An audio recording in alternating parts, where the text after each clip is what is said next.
So that song distracts me. I just want to go dance, I guess. So thank you, Bernadette Quist, for writing that fun song for us. And welcome to Good Fat Life.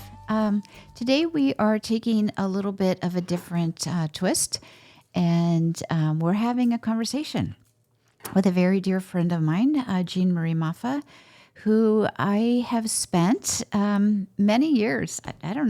We met in the business class like 12 years ago. At Cleary. Huh? Yeah, at Cleary. And we've been great friends since. But Jean Marie and I have that kind of relationship where we can talk about some pretty intense, deep things, judgment-free. But as we're going through life, it's really, important, valuable. Help me out here. More than that, I think it's like critical. It's a piece of our lives that brings us tremendous joy and helps us move through life. So. Right, in a way that is, like I said, non-judgmental. We've had conversations about many, many things as our lives have changed, as our kids have grown up and moved out, and yours are, 10 years behind me, 10, 15 years behind me. So that's that's good because we've been at different changes. But, first I have to say, it's avocado month. Did you know that it was avocado month? I did not. And so I had printed out, thank you to AI, ChatGPT, everything good about an avocado. And I thought I understood what was good about avocados, but it was mind-blowing. So anyway, we'll have that on another issue. I can't wait to hear some fun facts. It was everything from you lose weight, you have brain health, it helps you absorb all the vitamins and minerals, it's full of fiber, and on and on and on. So awesome. Anyway, to be continued. And I'm here to tell you that amazing avocados exist in California. I visited our daughter for the first time in Los Angeles last month, and I was blown away at the quantity and quality and accessibility of the avocado. Every time we get together, it's like a litany of things to talk about all over the map. Mm-hmm. And so is there anything kind of like you'd like to start with? We could start with this book. Okay. So New Happy. Sure. So there's a new book out, relatively new. I think it was May 14th it came out, by Stephanie Harrison. It's called The New Happy, or actually New Happy, Getting Happiness Right in a World That's Got It Wrong. And my connection to this book was sort of an interesting circuitous path. Stephanie Harrison has done Instagram, and I'm sure on other platforms, account that is really attracted a tremendous number of people. She started it during COVID, and she has her background in psychology, and she is a visual artist as well. And so she uses very clean, simple, powerful visual graphics to demonstrate certain steps, if you will, to be what she calls new happy, releasing what we thought was happy, what she calls old happy, for something that will truly bring us joy and happiness and make the world a better place.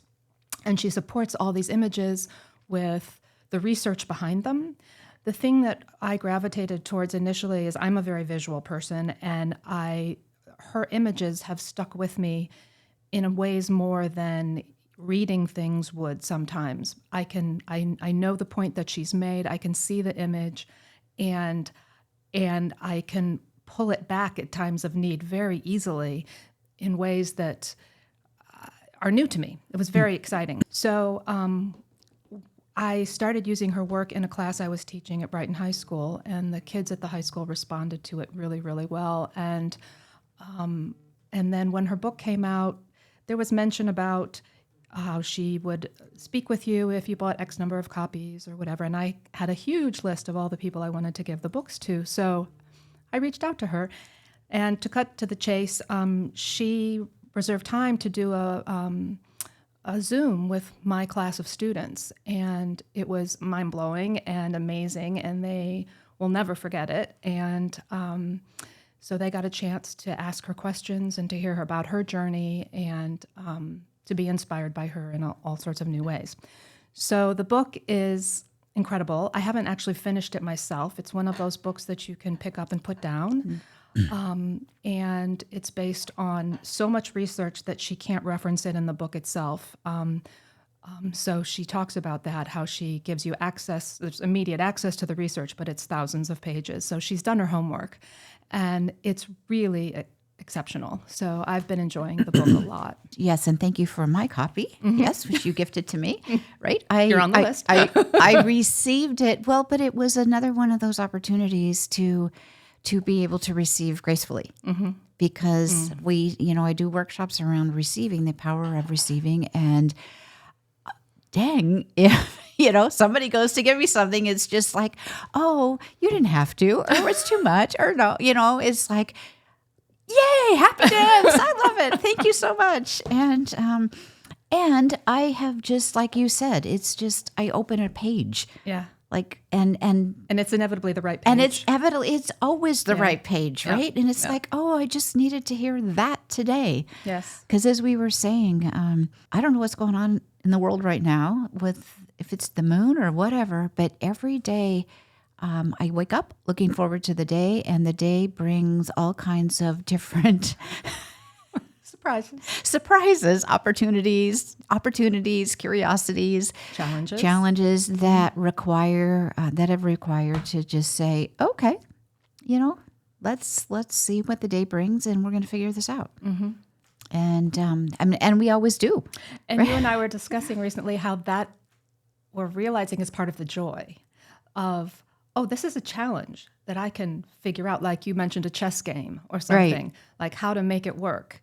And instead of and I find myself thinking along these terms as well now, like along these lines of, instead of, oh my gosh, I've got this struggle to meet, like, how can I do that and that and that? Because it is possible, and it's not about doing everything, but like, how can I make that work, and in a healthy way, and let go what I need to let go, whatever. But you just said something that I'm finding is so it's the foundational thing, and it's at the heart of Good Fat Life, other than Good Fat, of course, is right.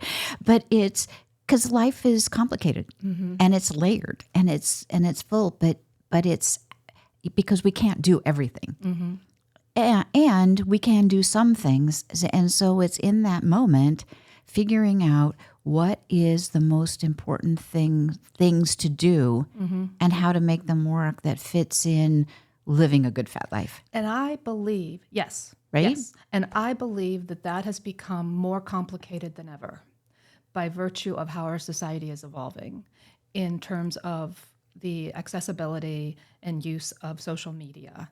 And I can tell you, as a teacher, my students are constantly seeing how everyone else in the world is living. They're seeing everything in real time.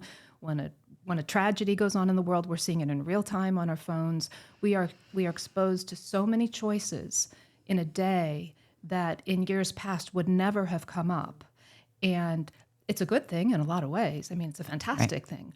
But our brains are flooded with choice making in a way that I don't believe we ever had to deal with. Well, and a lot of the research is saying we weren't even wired to deal with it. Right. And so what I'm learning, I guess, is just coming to appreciate is because of the world, and it's only just going to continue to escalate, right? It's gone insane, and now with AI and everything. But it's not but. And how do we find those tools that allow us to not go crazy by it? Right. To go, okay, right. This is not what I planned, and I'm going to figure out how to make it work. We will. Just don't know how it is, For me, it's getting curious. Right. But sometimes also, and we've talked about this too, we have to be able to feel the emotion of the loss of that experience, or you applied for something and didn't get it. And so there's real deep something going on there.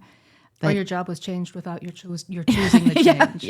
Or you name it. Yes. Or someone you love dies. Or gets sick. Or moves. Or, a gazillion things can happen. And how do we manage that emotion or be with the emotion? Right. because we're emotional humans, Right. right? And not let it define us, Right. or destroy us. Right. So, I feel like one of the things I want to learn more and more of is distress tolerance. I feel like learning how to sit in the pain and allow it for what it is, and not, I mean, it's hard not to wish it gone, but just to be with it, not looking for something to shut it down, I think is probably on the top of my list right now of things that I need to learn, because I think it's our, as humans, we experience it all, and we're meant to experience it all, right. you know? But I think that it's so easy to want to push it aside, and, you know. Well, and we were even, as you're talking, there's a couple things. One is science tells us, research tells us that the number one thing for people is to be heard, to be seen and to be heard. And it's not like, it's not like 24/7, and maybe unless you're a baby. Right. But it's to be seen and heard at points of our life. Right. And so I think what you're talking about too is when we have those situations, and we were saying, like with my parents, when those situations would happen for me at different times of my life, they would be, "Oh, it's fine. You'll be fine. There's another guy out there. Right. There's, Right. there's another school to go to. There's another blah, Right. blah." And I remember one time, literally, it was pouring down rain. I lived in Oregon in my home. I was a single mom, my 2 kids, 2 little kids, and all of a sudden the roof develops a leak, and there is water literally gushing through my roof. We had those tight corners. It was a Tudor house. And I was talking to my dad, and he goes, "Oh, you'll be fine." And I'm like, "I just want you to understand that I'm in stress right now, right?" And I knew I would be fine, but I just needed. But it sucked. But it did. It really, really did. And there's just those times of our lives, and I could probably give you another dozen, where I just wanted someone to say, I hear you. I see This is that horrible. you are, this sucks right now." And additionally, how are you doing? Like, how are you feeling? That, I mean, honestly, when the rain is gushing down, that's probably not the time that the question gets asked, but like giving you a chance to express, it's right. It's but it's there not were other times that weren't that right. That weren't that urgent. That maybe you get a letter that's a rejection of something that you wanted, or something happens, or your boyfriend breaks up with you, or that's just to sit and process. How are you processing it? How are you feeling about it? And wait to hear the answer. And wait to hear. And I know that they were coming from a place of love, just like we all do with our kids, our families, our friends. But there's 2 things that I realized. Is one, the cool thing is that letter, or whatever it is, that acceptance or rejection, they don't really care about. They love me. Right. Right? They don't love me if I get accepted to this, or I have this, whatever. And that's really very wonderful. Especially in the society that we live, it can honor our accomplishments so much. Yes. Right? So that's really kind of wonderful. But the other side of that is, it's like, and I'm disappointed, or I'm sad, I'm hurt, or I'm whatever. Right. So what is that all about? And we were talking about, oftentimes the things we're upset are not the thing that's in front of us. Right. Yeah, it's just so there's just so many layers. When My water was just reminding me that I need to drink it. Go you. Yeah, it lights up. I'm That sorry. is so cool. That is so cool. It's those little things, right? I know. So anyways. No, but sorry. I just don't. It's so often not the thing that we think it is. And I think when you say getting curious, I think that is truly the key to so many things. Is just to get curious instead of judgmental. Choose curiosity. And I think that'll help us all get to where we need to be. I think we're not taught to do that.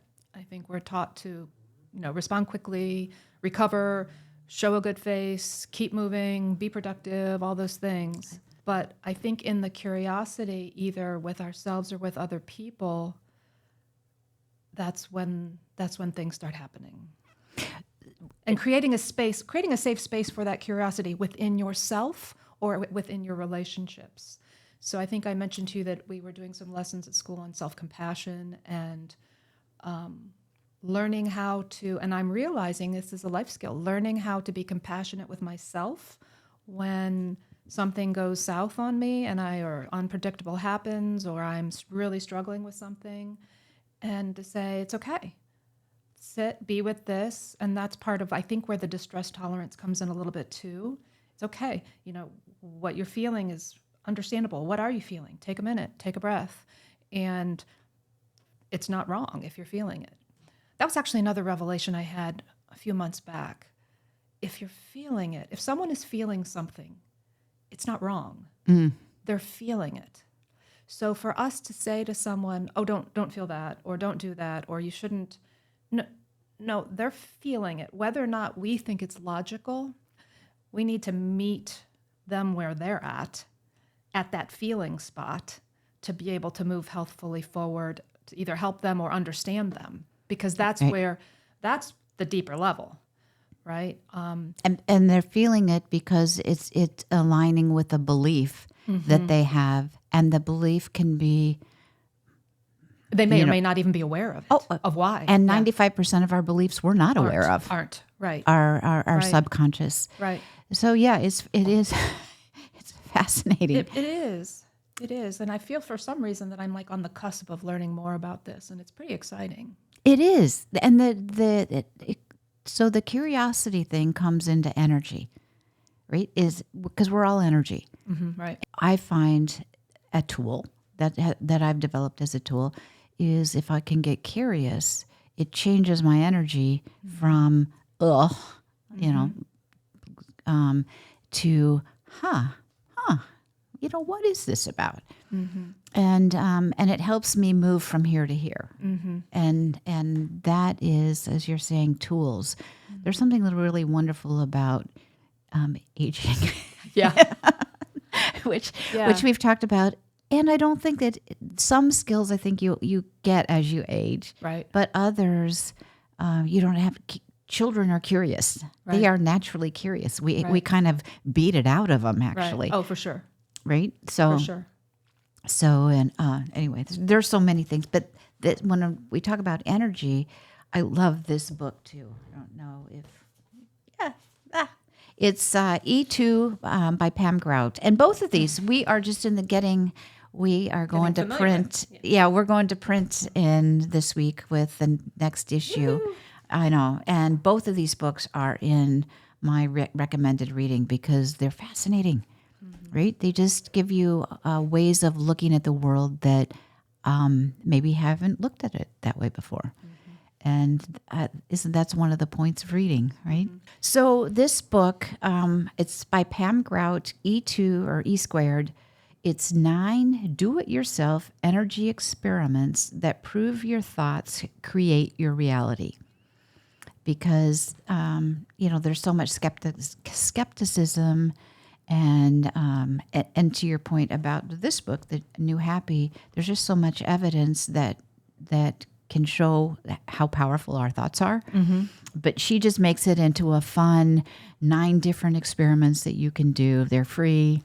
They take a few minutes for 2 days. I'm excited to read it. Yeah, it's so. Anyways, it's another just way to maybe think a little bit differently on this good fat life journey. Yes. Yeah. Because I don't think things come to us in straight lines often. I think that, like, I'm sitting here at this table talking with you because of our friendship that actually was because we each had a passion in something else. In our businesses. Right. And we met to learn how to be better at that. And then that led us somewhere else. And I'm no longer pursuing that business to the extent that I was before. And yours has morphed as well. I mean, it still exists.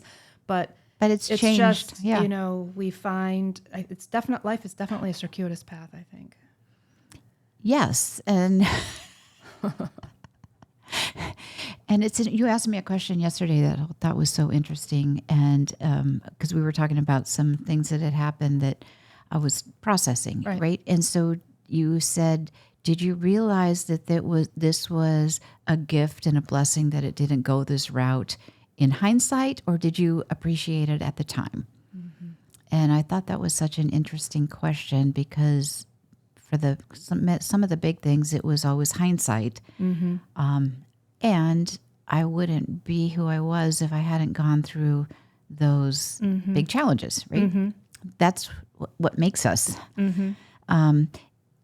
And today, I'm working to understand that when something doesn't go the way that I'd hoped it would go, that I can appreciate in the moment. That is, even while disappointed, that, this is probably, there's something, I like to say now, this or something better. Mm-hmm. And I don't know what the better is. I'm just going to get curious about it and hope that it comes soon. Yeah. And with a recent change that I had that wasn't wished for, it was so intriguing to me how when I first let myself feel gutted by it, I think, and confused and thought I was going to proceed in a certain direction, but I just took a breath. And interestingly, when I started to get more curious, people started coming out of the woodwork, so to speak. And I don't believe in coincidences anymore, but sharing with me things that created a different image of what could possibly be happening. That at the time, because I was so busy grieving, which was a legitimate place to be, right. I couldn't see that yet. So that kind of goes to your, just have compassion for yourself. Right. How we can right. be okay with not being okay. Right. Right. You don't want to live there forever by any means, but you definitely, I do think you have to pass through the gates. You have to, personally, I feel it. If there is loss or change that's hard or something, we need to experience that sadness, whatever it is, right. And then take a breath and see what was meant to be. Right. I don't really like that expression, but what's coming? What's coming? Coming? What options? What new options are going to present? And I would say 1,000%, it's always been much grander than I would have ever imagined. Mm-hmm. Right. And in a cool way, if I really am looking at it. So the challenge though is so, full disclosure, I was eating truffle fries yesterday because they were so delicious. And I just felt like, you know what, this is just helping me get more curious. Well, on the theme of truffle, my dinner the night before was homemade popcorn with truffle salt on it, and I've decided that is my new fave. Ooh, that sounds weird. So where do you get your truffle salt? Interestingly, I got this on the west side of New York, but on a food tour years ago in a little, not the west side, I'm sorry, I think it was Brooklyn. And it's just a little jar. We made different food stops and all, and I saved it, and it got pushed to the back of my cabinet, and I rediscovered it, and it lasts very well in a jar, and I have just been loving it. Good to know. Yeah. Oh my gosh, because as soon as our kitchen remodel is done and all of this stuff, we made a deal that we weren't going to bring anything back into the kitchen unless it was just exquisite, right? I'll point you in and it takes up so little space. We'll have these really cool new spice stations. So I'm excited about it. Well, so it's always such a joy and a pleasure to chat with you, meet with you, and now to get to do it like live is so exciting. is very exciting. Because like we said, there are so many things in life, and there's just times where we just kind of need support and help in processing, going a little deeper, having fun, knowing about truffle salt and all that goes with that. And another episode we're going to do is talking about movement how we, who maybe are not movement's not our first love. Mm-hmm. How you introduced me to a new passion and how it's helping me feel better in my body and stronger and happy. And we'll talk about that on another episode because it's been life-changing for both of us. Yes. Right? And actually, everybody else that we brought into the... I'm like Little Miss Poster Girl. Yeah, me too. But we're not going to talk about it because we'll save that for another episode. You must come back. Yes, you must come back. So on that happy note, I just wanted to remind you to check out Good Fat Life. It's goodfatlife.com, and we have our hard copy, digital copy, and I heard I was at a meeting this morning, and I had half a dozen people tell me, "Oh my gosh, I just got this new issue," and I'm, somebody gave it to me. Yay! We're at Barnes and Noble, and we have every month that you don't get the issue, you get a wonder will show up in your mail, which has been really fun. The ones going out this month are really fun. So check us out, and on that happy note, go out and live your good fat life. Thank you so much for being here. Thank you, Sherry.